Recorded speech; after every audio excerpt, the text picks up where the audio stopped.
who can no longer take care of themselves? Are you overwhelmed? This is Caregiver Solutions Info with Marcia Teele. Marcia will be hosting an hour of true stories and information, tips and updates of the latest research and necessary information in the caregiving field, focusing on you, the family caregiver. An Alzheimer's disease and dementia care expert, Marcia has 15 years of hands-on experience at Arden Courts, a leader in assisted living dementia communities here in the U.S. Marcia covers everything you need to know as a family caregiver, especially if you care for a loved one with Alzheimer's disease or other related dementia or chronic illness. If you have a friend or relative that is also a family caregiver, call them now. They won't want to miss a minute. And let them know they can watch on caregiversolutions.info. And they can listen on WNN 1470 AM in South Florida or nationally on the iHeartRadio app. Now, sit back, relax, and learn from our host, Marcia Teele, as she brings information to you that may just be the caregiving solution you need. Welcome to Caregiver Solutions Info Show. I'm so happy to have you join us. This is a terrible time. We're still battling COVID-19 during this pandemic, and it is awful to say the least. What else is awful is that Alzheimer's disease is the sixth leading cause of death of Americans here in the United States. What's awful is that there are caregivers caring for all of those people. And about every 65 seconds, another person in the United States is diagnosed with Alzheimer's disease or some other related dementia. Statistics from the Alzheimer's Association, the National Association, the latest ones are 2019. I want to share a couple of these statistics with you because it's unbelievable. And if you're a caregiver, you will know by listening to these statistics that you certainly aren't alone, but the numbers are really, really staggering. 5.8 million Americans right now are living with Alzheimer's disease. And by the year 2050, they estimate it's going to be 14 million people that will be living with Alzheimer's disease. That doesn't even include all the people with other types of dementia, vascular dementia, frontotemporal degeneration dementia, dementia caused by Parkinson's, Parkinsonian type dementia, Lewy body dementias, alcohol-related dementia. All right, this is really, really staggering when you think about it. And of those people that actually have the disease, they get to a point where they cannot care for themselves. And it is estimated that more than 16 million Americans provide unpaid care for the people with Alzheimer's or other dementias, helping them because they can't live on their own. They can't make their own decisions. They can't take care of themselves. They can't anymore drive themselves places. They don't have the memory or the executive function or the judgment. Their health is failing. So we need caregivers to care for them. And most caregivers are unpaid, meaning they're family caregivers. These caregivers provide an estimated 18.5 billion hours of care. And if they were to be paid, if they were regular workers, that is valued at nearly $234 billion. That's astounding.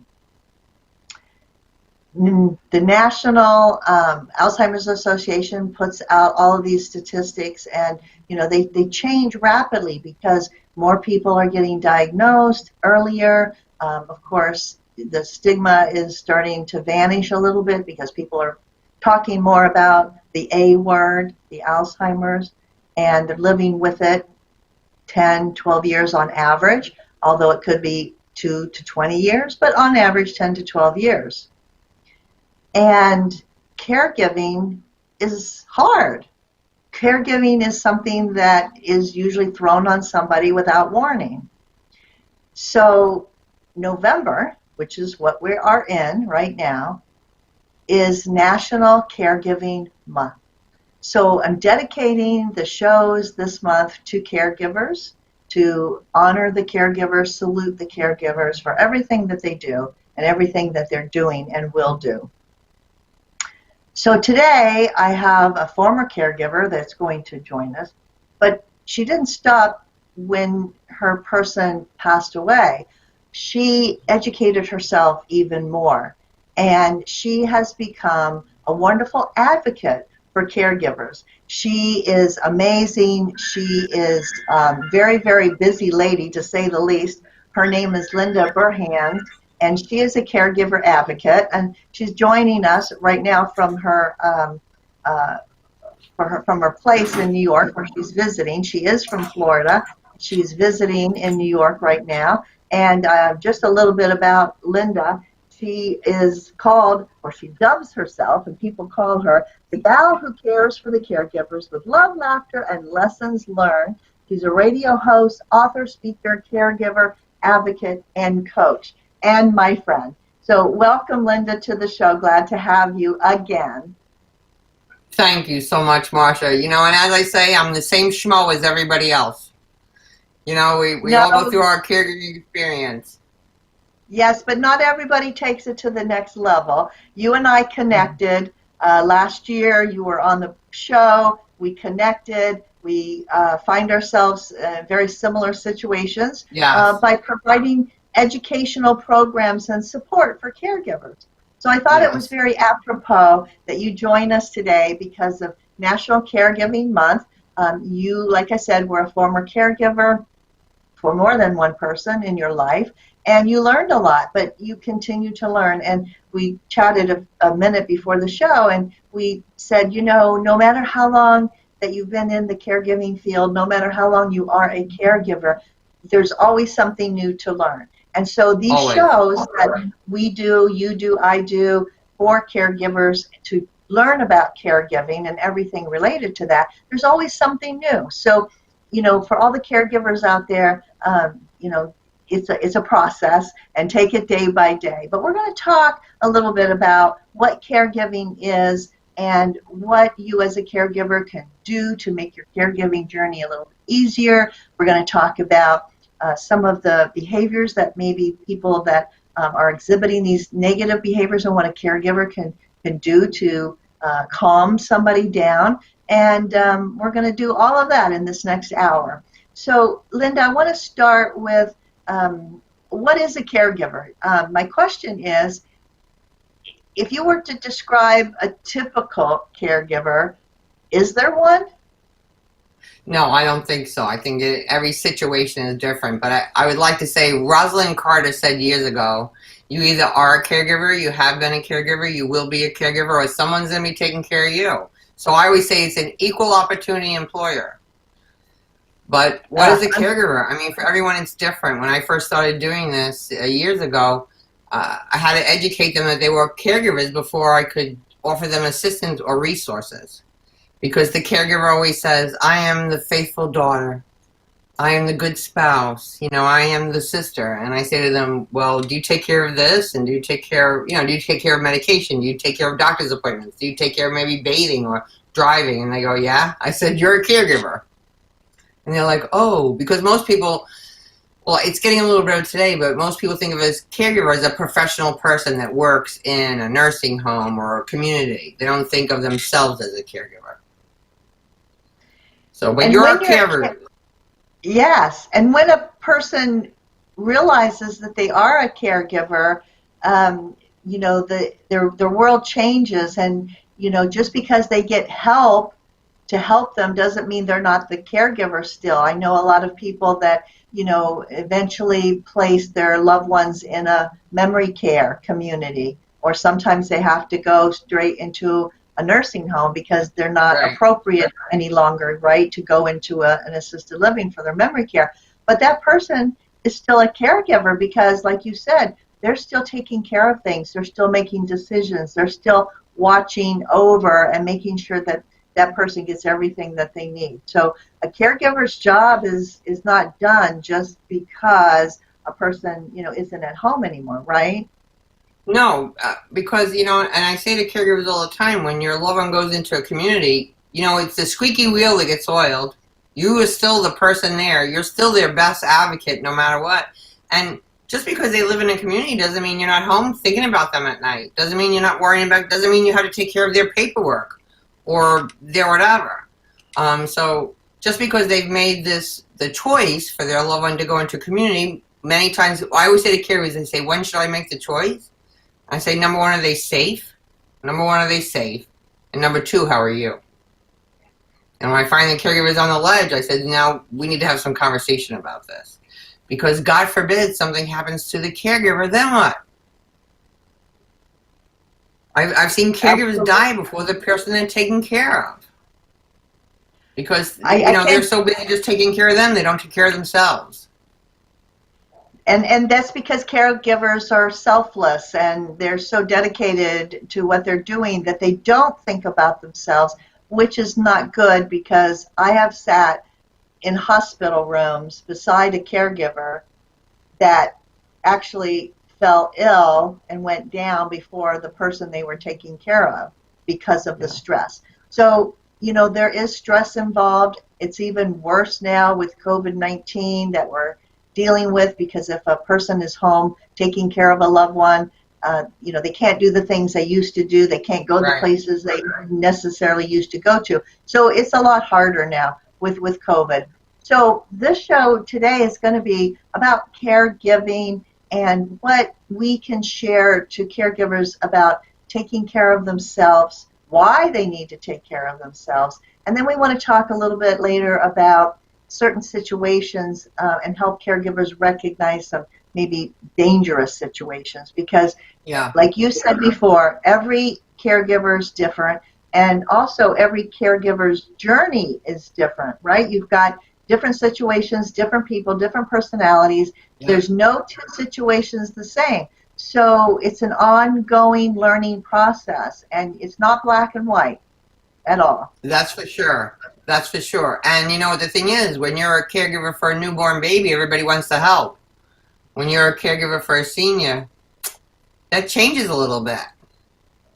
Yeah, that's true. You have to think about that. Hopefully, someone that hears that statement will think twice about not stepping in and offering help to a caregiver for an older person.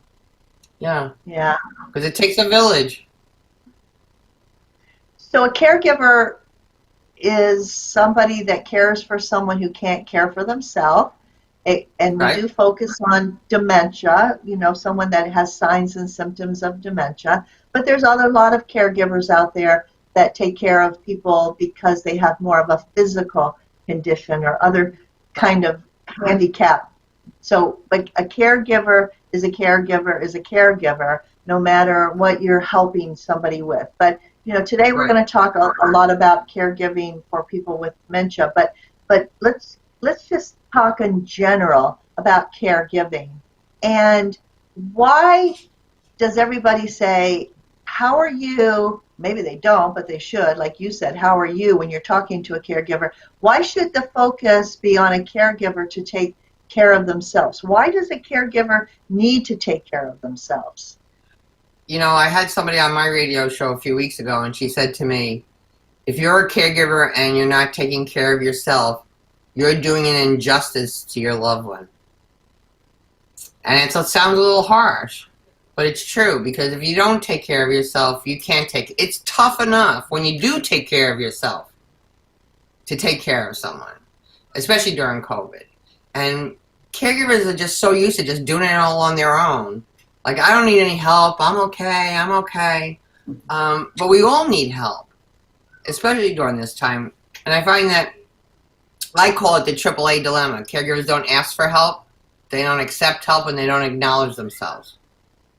So I suggest to caregivers is to take a little time to sit down and write a list of some things that you can accept help with. Because usually when someone asks you, how can I help you? The caregiver's thinking, I got enough on my list. Now I got to put one more thing on what you can help me with. It's just overwhelming. So if they can take some time to write that down, and then when their neighbor or their friend from church or a family member comes, they say, could you do any of these things? And people are like, yeah, sure. But we need to be a little specific in asking for help too. You don't want to say, "Can you come over one day and spend some time with my mom?" Because one day doesn't happen. But if you say, "Could you come over maybe at 2 o'clock on Tuesday and spend some time with my mom while I go get a haircut?" 99% of the times they're going to say yes, or if not Tuesday, how about Thursday? So I think that's so important. I had a caregiver come to one of my workshops one time, and she sent me an email, and she said, "I thought about what you said, Linda, and I made my list, and I only put one thing on my list. And if anyone asks if they can help me, I say, if you could come over any day between 2 and 4 and let me take a nap, that would be wonderful." And her next line in the email was, "I'm pleased as punch to let you know that I'm napping 7 days a week, and my husband is getting 7 different visitors that had stopped coming." That's great. Win-win. Yeah. Yes. Win-win for everybody. Because Yeah. sometimes as caregivers, we got to give it up a little bit.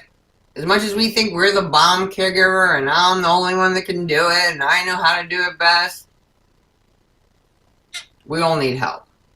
And it's not a weakness looking for help. It's a strength looking for help. Well, thank you for that. That's very important for caregivers to accept that and acknowledge that.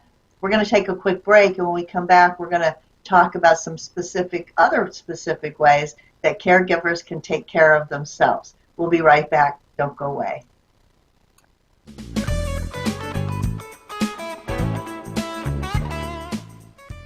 Arden Courts is not just a place to live, it's a place to call home. Residential living combined with quality caregiving. This is the philosophy behind Arden Courts. Communities created exclusively for individuals with Alzheimer's disease and related dementia who would benefit from a safe and structured environment. For additional information about any of the unique services Arden Courts provides, call 888-478-2410 to locate a community nearest you. Inquire about our educational seminars, resource library, or support groups, or simply feel free to ask questions you may have about Alzheimer's and related dementias. At Arden Courts, we know, we understand, and we can help because memory care is all we do. Remember, call 888-478-2410 for additional information about any of the unique services Arden Courts provides. You are listening to your host, Marcia Teele, an Alzheimer's disease and dementia care expert on caregiversolutions.info. If you have a question or wish to share a story, call into the show at 888-565-1470 and talk with Marcia. Now, back to Caregiver Solutions. Welcome back. My special guest today is Linda Burhans. Linda's a caregiver advocate, a coach, speaker, author, radio host. She is it all and does it all. And I'm so happy to have her join the show again. Last year she joined and we ran out of time. We didn't have time to talk. There's so much to talk about, and glad to have you back on the show, Linda. We're talking about caregivers because November has been dubbed National Caregiving Month. So the rest of the month is all about caregivers and caregiving. So we're talking about caregiving and why they get so stressed out. And one of the reasons we just said is because they don't ask for help. They just pile it on and they don't accept help or won't ask for help or acknowledge that they need help. But they do, and once they get there, hopefully before they reach the end of their rope and end up in the hospital before the person that they're taking care of does, we want to talk about some other ways that caregivers can take care of themselves. So I love the idea about asking specifics for help that you mentioned. And this particular lady that you talked about, she wanted to take a nap. So that is a perfect example of a caregiver taking care of themselves because they need the sleep. They need to catch up on their sleep. A lot of caregivers sleep with one eye and one ear open because they are afraid their loved one's going to get up in the middle of the night and get into trouble. So besides getting enough sleep, what else, Linda, do you advise caregivers to do to take care of themselves? Okay. So I think it's like always about taking care of yourself is you need to get sleep, you need to eat properly, you need to get exercise, you need to be social. And caregivers that are listening, they go, yeah, sure, Linda, when? when. So sometimes maybe we need to get up that hour earlier in the morning before our loved one, even though we're exhausted, and take that time to go out for a walk, or take that time to do some meditation, or just take that time to sit in a chair with my cup of coffee before my loved one wakes up and I gotta hit the road. Because then you hit the road for the full day. And some of my caregivers were like, what are you crazy, Linda? Like, I'm so exhausted already. I said, just try it. And they tried it, and they said just getting up that half hour or an hour before their loved one and just taking that time for themselves made all the difference in the world. Because I know there's been times in my caregiving experience where I wake up in the morning and I feel sad, angry, anxious about what's ever going on is then.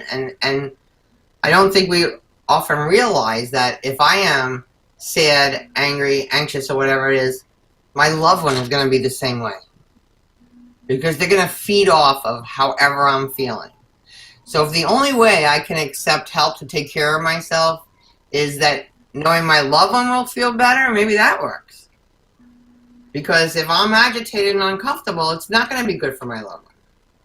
So if that's what you got to do, caregivers, to take care of yourself, is to realize that you're not doing a good job if you don't do that.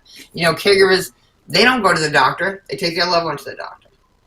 They don't take their vitamins. They're worried about their loved one doing it. You know, they don't take that time. It breaks my heart when I see caregivers fail before the person they're taking care of. I had a guy in one of my groups one time, and he actually passed away in his living room while his wife was sitting in the other recliner with dementia. And she thought he was sleeping. And it wasn't until they used to go out to dinner every day at 4 o'clock, and the neighbors saw that the car didn't move, that they went over there. They don't know if he was passed away 2 hours, 3 hours, 4 hours.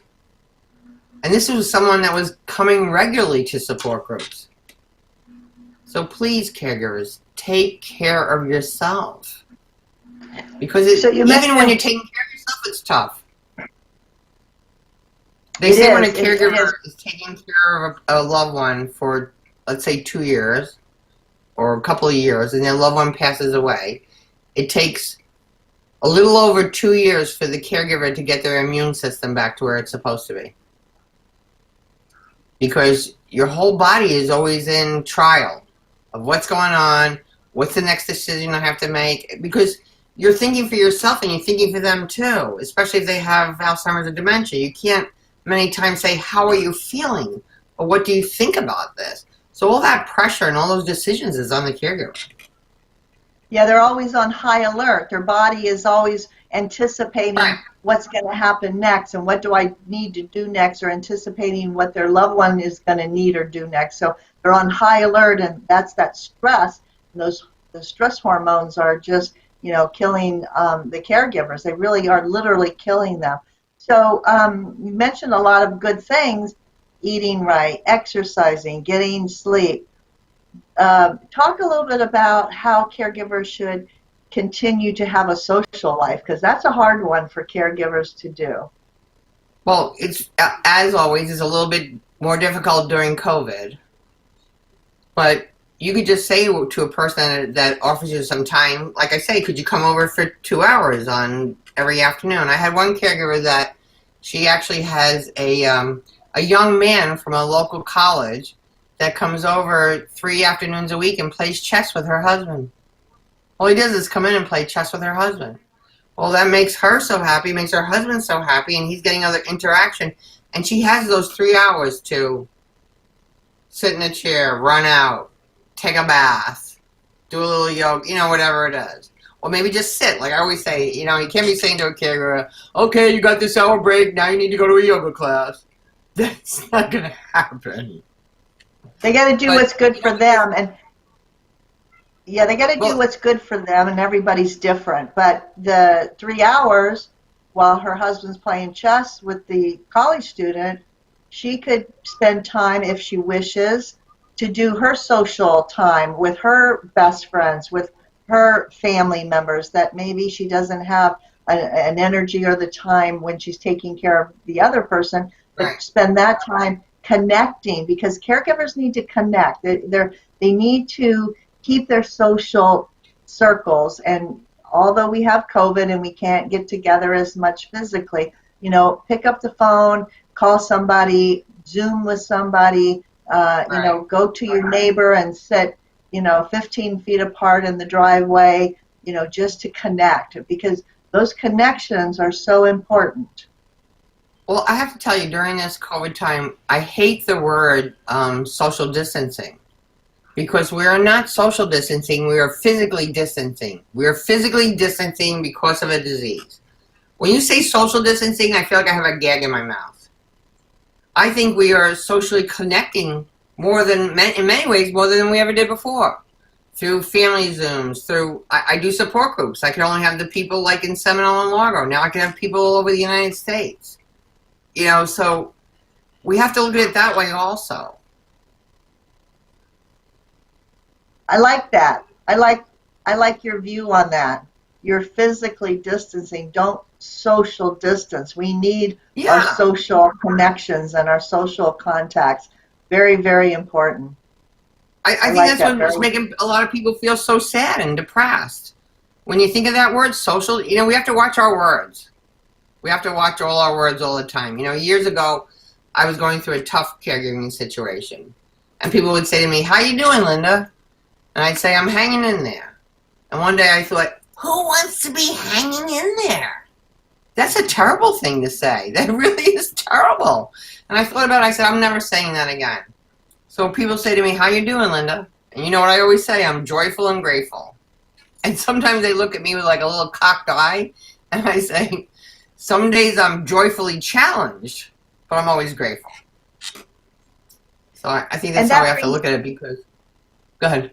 Yeah, that brings up the other thing that caregivers can do to reduce their stress is to have some gratitude, right? And be happy about what they do have and find some joy, find some joy in the little things. Have gratitude for everything. It makes a big difference in their mental status when they're a caregiver. It really, really does. I do a lot of photography and stuff, and my Good Morning Seminole and everything. And one of my caregivers said to me at one time, "My mom, she just can't do anything, Linda. She can't do anything." I said, "Can she talk?" "Yeah." I said, "Can she walk?" "Yeah." I said, "Could you go out for a walk with her? And do you have a camera on your phone?" "Yeah." "Oh, maybe you could just take a picture of the flower or whatever." And she's like, "I think I could do that." So every afternoon, her and her mom are going out for a leisurely walk and just taking a photo of something, a what, and a little conversation, and just a little relief of all that stress and getting out of the house, because we do need fresh air. We do need fresh air. I mean, there's been so much isolation with caregivers to begin with, and now add COVID to it. It's much more difficult. But it doesn't have to be that way. We can still go to an online support group. We can still take a walk. We can still accept. And then they have those little pictures that later they can look at and reminisce about and talk about, and something that they shared an experience. And shared experiences is what it's all about. Yeah. Great ideas. Great ideas. I just have to say, I love the kitty cat in the background. I'm sharing the experience of him running up and jumping on the furniture and the bed, and it's adorable. And I love that he's joining our show. But the kitty cat there. He's 8 weeks old. His name is Bailey. Well, we're going to take a quick break. But you can't corral everything. We're going to take a quick break. When we come back, we're going to talk more with Linda about all things caregiving. And when we come back, we're also going to be giving away a free book to caregivers. So you don't want to miss this opportunity. You want to be sure you have a pencil and write down how you can get a free caregiving book just for asking. So stay tuned. We'll be right back.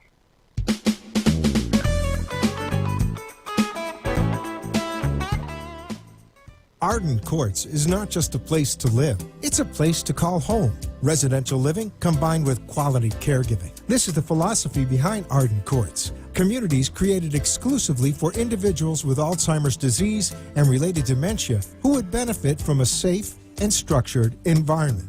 For additional information about any of the unique services Arden Courts provides, call 888-478-2410 to locate a community nearest you. Inquire about our educational seminars, resource library, or support groups, or simply feel free to ask questions you may have about Alzheimer's and related dementias. At Arden Courts, we know, we understand, and we can help because memory care is all we do.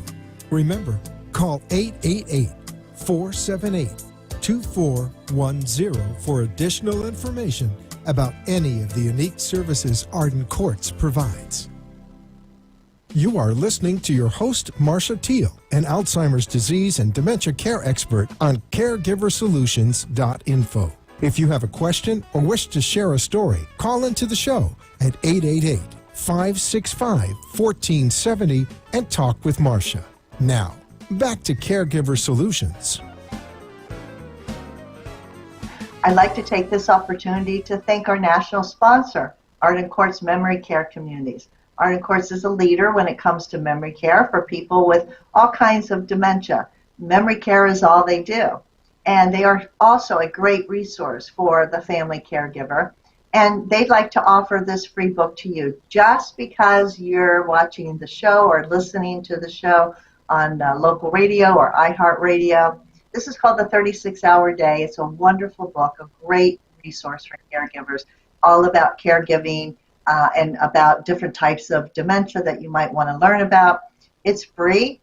All you have to do is send an email and give us your name, address, and telephone number, and they'll be happy to send a book directly to you.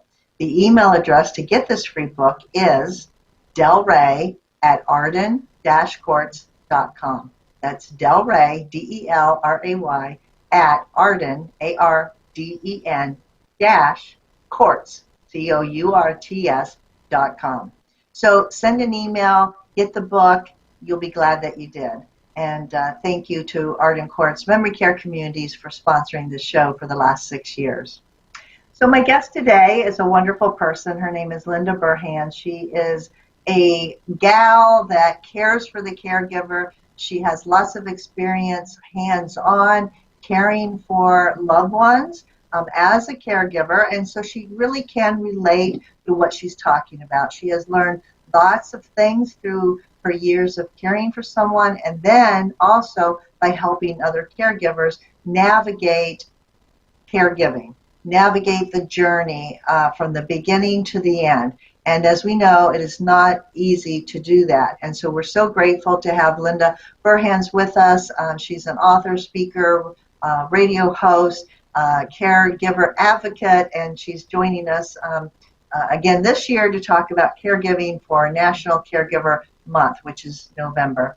So Linda, we've talked about how caregivers can take care of themselves, how they can reduce stress in their own lives, because as you said, the person you're caring for, they're going to pick up on how you're feeling. It's almost like they're going to mirror you. If you're happy, most of the time the person you're caring for is going to be happy or calm. And if you're upset and angry, they're going to see that too, and they might mirror that. So we want to encourage caregivers to take care of themselves, and so they can be better caregivers, and they can be calm and cool, collected, and have an easier journey if that's possible. But I also want to take the next half of the show to talk to caregivers about how they can help their loved one reduce stress, because there are a lot of triggers that kind of create negative behaviors in a lot of people that have dementia. And I want to talk about some of those things and talk about the anxiety that a lot of people with dementia exhibit and why they have anxiety, and how then anxiety can actually escalate. And so you want to start in the beginning to reduce anxiety, because if anxiety escalates, then the person's going to get agitated. And then if they get agitated, then that can escalate, and then they're going to get angry. And if a person gets angry and that escalates, then they're going to get aggressive, right? And so it is something that caregivers sometimes have to deal with. Sometimes caregivers don't have to deal with that because their person, is just so gentle and calm, but there are things, even with someone who's gentle and calm, that they can get a trigger of something that's going to either agitate them, anger them, or cause aggression. So let's talk a little bit about that. Let's talk about the person who you're caring for, somebody, and they seem to be agitated about something. Now, sometimes they can't tell you, right? Because sometimes they can't express themselves. So let's talk about some of the ways that a caregiver can be alert to outward behaviors of the person they're caring for, to watch out to see if someone's getting anxious or agitated about something. What do you say about that? Well, I just want to say one thing first. It's very difficult many times when you're dealing with someone that has Alzheimer's or dementia because you're not sure what's wrong. It could be pain, and they can't explain that. It could just be frustration. So the thing I think we have to remember most of all is to breathe. To breathe and sit down with the person eye to eye. Eye to eye. Hold their hand.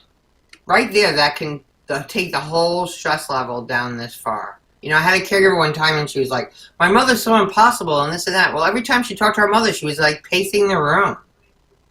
I suggested sit down, hold her hand, and look into her eyes. She goes, oh my goodness, it was so different, Linda. It was so much better. But we have to remember that no matter what, our person is still in there. Our loved one is still in there. And the most important thing is for us to connect with them. The most important thing is not if they're eating everything, if they're taking all their medication. The most important thing is that you spend that time with them, because then they feel secure. And then when they feel secure, I feel secure, because I feel I did a good job. And every day I want to learn something new. And every day I want to know, if a doctor says to me, my loved one has this diagnosis, your loved one has dementia, here, take some pills and come back in 4 weeks. No, we have to let our caregivers know that they need to get to the root. We need to know what kind of dementia, what are the different choices. I mean, if you went into a doctor and they said you had cancer, you wouldn't just walk out. You'd say where, what kind. So I think that's another thing that caregivers really need to pay attention to, because although there's a lot of similarities in dementias, there's also very different ones depending on what the diagnosis is. And if you have the proper diagnosis, then you can get the proper tools to deal with that diagnosis. So education is so important. I'm so grateful to Arden Courts for all the education they do. And one of the things I wanted to say earlier, which I forgot to say, is that another great resource for caregivers is journaling. Journaling. Just write it out. And you might want to type it in your computer, but there's something about the physicality of actually writing, and it works. You can get so much off of your care. You can just get it out. Things you wouldn't say to somebody else. But then you also can go back and look and say, look where we've come from a month ago to here when we tried these new things. So I strongly recommend that. In fact, in January, I'm going to do a 3-week journaling workshop through Arden Courts via Zoom. So I strongly suggest that to people. Yeah, that's a great idea, because you can write a letter to the person you're taking care of, and they'll never read it, but you're telling them how you feel, because it's something that you may never say to them, because you're pouring your feelings out, but at least you're getting it out and you're acknowledging your feelings. And I think acknowledging our feelings is the first step. Well, I think sometimes you might need to write that letter to your sister that hasn't helped you. Caregivers say to me all the time after the diagnosis, what happened to my family and friends? And I think sometimes your family and friends just don't know how to react. We have to educate them too. But sometimes we can be really upset with our family and our friends that they didn't react well enough, or they're not helping me enough, and sometimes it's because they don't know what to do. But if you can just scribble that on a piece of paper and you can rip it up, and I have journals with very nice writing. It was a lovely day with Mom, and then I have other ones that are crying and but it's all good. It's all good. It's all good. All good. So I love what you said about connecting with your person. Look at them eye to eye. Very important. So, you get that connection, because if somebody who has dementia is agitated and they can't verbalize it, right? It could be pain somewhere. It could be maybe they're not getting what they need for some reason. It could be Confusion. confusion, someone's not listening to them. But a caregiver should be alert to these signs, because we don't want the situation to escalate. So I have a couple warning signs of agitation I just want to read Yeah. off to the caregivers. Things to be alerted about in your loved one: irritability, grimacing, frowning, pacing, stiffness, clenched jaw, pulling away. All of these things. Just be aware, something different. They're not themselves. So maybe you can address whatever it might be right away, because if not, it could turn into anger. And certainly, caregivers have had to address anger. And I've had caregivers who I've come to see me with black eyes, with Yeah. bruises. Yeah. It's a terrible situation, and I know you've probably counseled some caregivers too with that. So let's talk a little bit about that when the situation escalates and the person gets angry, because if you're a little woman caregiver and your husband who has Alzheimer's is a big man and he's not himself and he's verbally accusing you of having an affair, and it's not true, and he's getting angry about it, that can be very scary, because it's a verbal threat, but they can raise their Yeah. hands to you. If you see somebody that's angry, let's talk a little bit about what we would counsel somebody to do in a case like that. What is your Right. experience? So a caregiver said to me recently, her mother was getting very angry. Now this wasn't, she wasn't bigger than her or whatever, but she was getting very angry. But anytime her grandmother talked to her one granddaughter, everything always changed. So she called her granddaughter and said, "Could you make some videos and some recordings just talking to grandma?" So when she sees things start to escalate, she'll put it on, and her granddaughter will talk a little bit, and her granddaughter's a singer too, and then she'll sing a lovely song, and all of a sudden, her mom is out of the agitation. She's done with everything. She's happy for her granddaughter. She's happy to hear the music, and that's such a simple thing. I have a lot of people deal with sundowners, and I have one client that he said every afternoon he takes care of his aunt. He lives with his aunt. That time of the day comes. So what they do is they have dance lessons every day at 4 o'clock when the sundown is, and the two of them, just dance for like an hour and a half.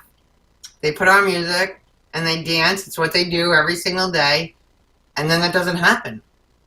And he says, "You know what? Earlier in the day, I might have had to change her diapers. I might have had to do this. But then we had our dance time."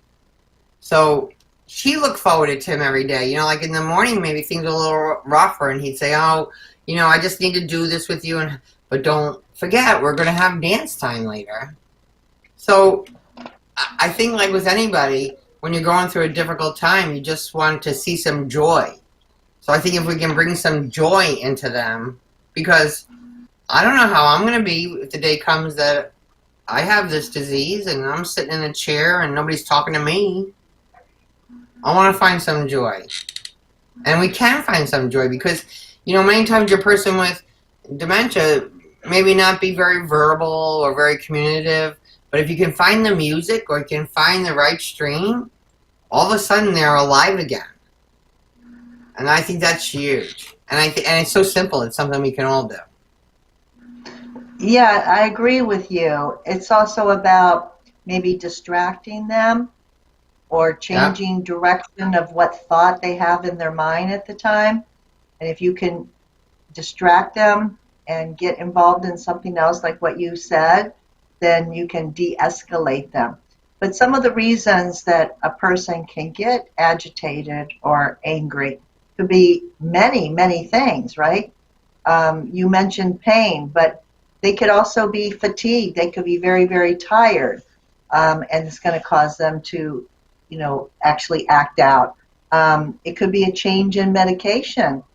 Maybe there's a Yes, new we really have medication to look that out they're for having. that. Right, and they're having maybe a reaction, a negative reaction to a new medication. So, doctor gives a new medication order. Be alert for changes in the person. Emotional triggers. There's certain emotional triggers too that people can act out. You mentioned already about they're confused, but they could be frustrated. They could perceive a threat, and maybe it's not really a threat, but that's how they see it. They could be fearful of something, or something could surprise them and get them agitated. There's also where you mentioned about going to the doctor, how caregivers take their loved one to the doctors. They're talking to the doctor about their loved one in front of the loved one and not including them in the conversation. That is going to be something that could actually make somebody agitated, right? Because you're talking about them in front of them and not including them in like the conversation. they're not there.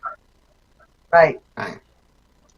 But you need to talk to the doctor maybe privately ahead of time if there's something you need to say, or else include the person as much as you can in the conversation. Also, I want to mention about over-helping. How can over-helping, trying to do for somebody, and this is where caregivers kind of get stuck sometimes. They're trying to do for their loved one, and they're over-helping because I'm just helping. They need me to do this. Linda, how can over-helping somebody with dementia cause them to get agitated? All right, so let's talk about the holidays that are coming up, right? Now, it's Thanksgiving, and we need to make some fruit salad. Now, I could probably cut up that fruit and make that fruit salad in 15 minutes. If Mom's helping me, it might be a half hour, 45 minutes. But who am I serving? Who am I serving? Myself or my loved one? If I take everything, people come to a support group and they go, oh, my mom's not doing anything, she just sits in the chair. Well, you took everything away from her. You didn't let her do anything. Let them do something. And I don't care if they set the table and the fork's on the wrong side and there's 2 napkins over here. Who cares? Who cares? If that makes them feel good, it doesn't really matter. I mean, we have enough to deal with. Do we have to worry about where the fork or the napkin is? But some people worry about that. I just want to be happy that Mom has enough energy that she wants to set the table with me. That she wants to cut up that food. Yeah. But if I don't engage her, she's not going to be able to participate. Right. And if I you just let her sit in the chair and I don't have any conversation with her. Yeah, it's better to be involved, let them help and do, and just don't be a perfectionist. A lot of people have to have things perfect. It's not a perfect world. If it was a perfect world, nobody would have dementia, right? But it's not a perfect world. So you got to go with the flow, and great advice, let them do because it makes them happy. I got to tell you, last year was right around the Thanksgiving time, and a caregiver contacted me, and she said, okay, so it's Thanksgiving and lots going on, and it's time to clean up at night, and I just really want my mom to go to bed. I just really want my mom to go to bed so I can finish cleaning up. She goes, so my mom comes in the kitchen, and she takes some paper plates, and she puts them in the dishwasher. And she's like, okay, Mom. The next thing, the mom's taking some dirty silverware and putting it in the drawer. Oh, she said, I was so frustrated. Then I took a little time with her. And I just explained things. Because I just knew she was just trying to help me. When I got that through my head, I let her help me a little bit more. She said, and when I tucked her into bed that night, I realized she was just trying to help me, but guess what? I was really helping her. Because they let her be. Who cares if she puts the paper plates in the dishwasher? You can throw them out after she goes to bed. Who cares if there's And a it made the dirty mom feel good. She made the Yeah. mom feel good. She let her mom have a purpose. She let her mom Right. feel good about doing something and being the person that she was and allowing her to be. And I think that's a beautiful story that you Well, you know what? She actually, turned it around for herself. Instead of being angry that mom was doing this, she turned it around for herself and said, yeah, I was helping mom when I let her do that. So I yeah, think that's something to be thought about.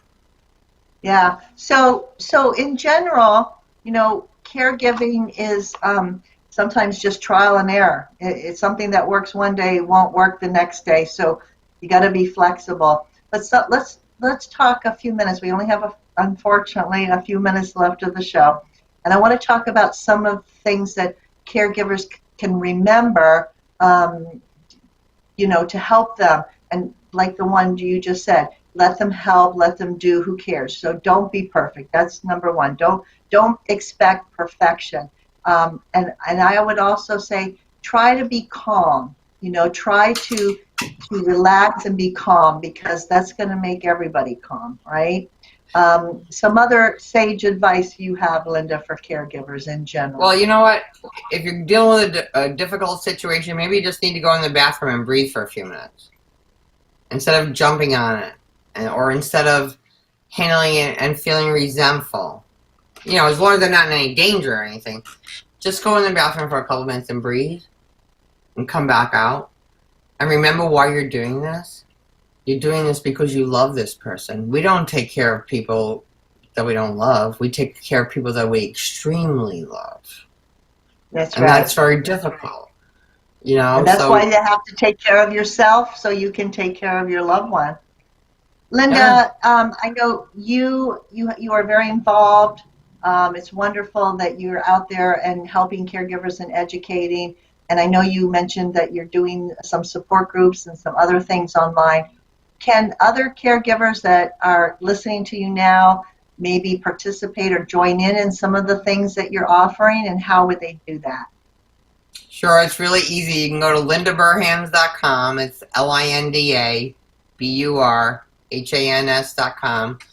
On my website is a weekly blog, the radio show, my Tuesday tips for caregivers, and whatever new events that are coming up, my events and other people, because I'm so grateful that as this community is growing, that we have many professionals that we can refer to. Because 10, 20 years ago, there was just a couple of people here and there, but now we have so many more opportunities for education.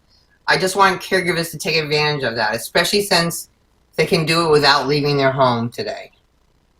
They can just tune in to a support group, a workshop, and it makes all the difference in the world. So take advantage of this time where we have to isolate a little bit, stay at home a little bit more, because there are opportunities. And like you said, sometimes people are actually learning more being at home because they're not so busy doing everything else running around, that they can be home and they can tap in to all of these resources. So I'm glad that we could tap into you today to be a guest on the Caregiver Solution Info Show. And I wish you a happy Thanksgiving coming up. You too. And good luck with all your ongoing shows. And please, everybody, if you need some more help, you need some more resources, don't forget Caregiver Solutions Info Show is every Tuesday, 6:04 p.m. to 7 p.m. LindaBurhans.com is her website. Everything's on there that you can tap into. And really educate yourself, share the information with others, because you're not alone. And just remember, you're not alone, and there are lots of people that want to help. Right, Linda? Yes. Have a happy Thanksgiving, everyone. Thank you, Marcia. Thank you, Arden Courts. I mean, we have a lot of education to get out there, and it's really simple. And every single day I learn something new. So, well, thank you, Marcia. I appreciate you very much. I appreciate All right. Have a delicious evening. Thank you, and I appreciate the support from all of you that write to us, that ask for the book, that call and get the information that you need. So stay tuned for another great show next week as we continue with the month of November, especially for caregivers. Have a good evening, everybody, and happy Thanksgiving. if I don't talk to you before then. Thank you, Marcia.